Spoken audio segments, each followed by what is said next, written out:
Only on YouTube. 20% on everything. If you grew up in Germany in the early 2000s, you probably knew this spot. Anyway, nostalgia aside, YouTube is changing the public view counting on long-form videos to register from the very first frame, aligning the metrics with TikTok and Instagram Reels starting August 24th, 2026.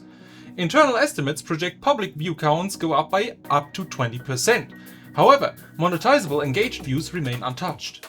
To understand why this is happening, look at what happened to Shorts earlier this year. For over a decade, YouTube held onto a strict standard for long-form content. A view required genuine viewer intent and meaningful watch time rather than a passive feed scroll to count. So why change it now? Because in the ad market, corporate decision makers and C-suite executives who don't understand digital metrics are choosing where the ad budget is spent based on metrics they can grasp, which often enough comes down to view count. TikTok and Meta have been winning those budgets simply because their numbers look bigger on paper, while having lower value views. YouTube is doing this to satisfy the non-technical executives who just want to see a bigger number on their reporting dashboards. For creators, this creates a cynical paradox in late August. On one hand, YouTube hands out free vanity metrics, your view counter goes up, and giving your ego a quick dopamine hit.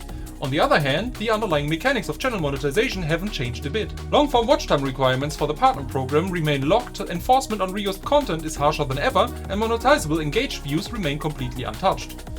Your bank account will not see a single additional dollar from that 20% bump. In fact, because your payout stays flat while public views inflate, your calculated public RPM will mathematically drop by roughly 16%. Unless the RPM will still use engaged views, in which case all of this is a big farce. Internal briefings confirm that YouTube is already prepping a myth-busting video early next week to spin this paper inflation and manage creator backlash. It exposes YouTube's broader 2026 playbook though. Pacify the creator middle class with inflated vanity metrics while funneling cash into 8-figure exclusivity and windowing deals to defend the living room dominance against Netflix. Bloomberg reports that YouTube is now forced to adopt Hollywood's upfront checkbook model for the top 1% of channels, while the rest of the platform gets pay-per-views. Don't get fooled by the 20% increase on Monday. If platform inflate surface views, we as the creative industry must stop letting buyers judge creator value by raw impressions. So here's our proposal as KW Media. The Engaged Attention Index, or EAI. To calculate the EAI, we multiply the average view duration in minutes by the average percentage viewed. The industry baseline sits at an EAI of 1.5, that is roughly 3.75 minutes of watch time at 40% retention. Divide your own channel's EAI by that 1.5 baseline and you get your quality multiplier. Now, apply that to a standard $35 CPM. Channel A is built on Clickbait and autoplay. With 1.5 minutes of watch time at 15% retention, their EAI collapses to 0.225. Their multiplier is 0.15, meaning their justified CPM is just $5.25. Channel B is built on depth.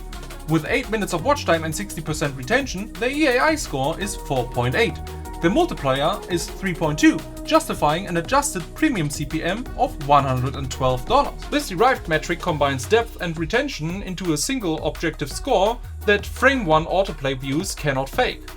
When a brand asks you why your public CTM looks higher, you show them your attention index and prove that you deliver engagement, not accidental scroll buys. But that's just a proposal. Let's talk about it in the comment section. Is this view inflation helping your brand strategy? Anyway, that's all for now. I'll see you next week with more creator news.